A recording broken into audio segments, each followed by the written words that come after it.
вечерва ми стигнали вториот пациент кој што се лекуваше во Атина.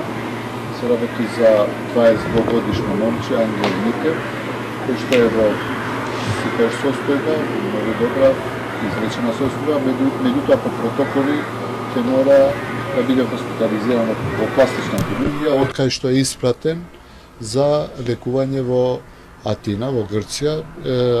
Ангел е испратен не на 16, туку на 17 на вечер, 17 март, така да третманот бил добар. Се надевам дека утре после пладне, после 24 часовен престој, како што е по протоколи, откако да бидат направени одредени токсиколошки испитувања, ќе биде пуштен дома и ќе продолжи со домашно лекување.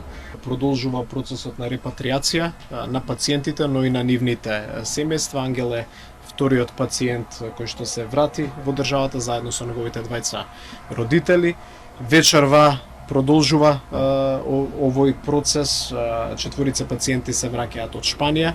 Во текот на утрешниот ден имаме најава за враќање на дел од пациентите кои што се во Австрија и во Белгија. Секако се работи согласно многу строги здравствени протоколи и затоа велам имаме најава, може и да се променат работите, се надеваме не, но тука сме максимално внимателни, бидејќи овој процес никако не смее да има ни минимален ризик за пациентите кои што се пренесуваат.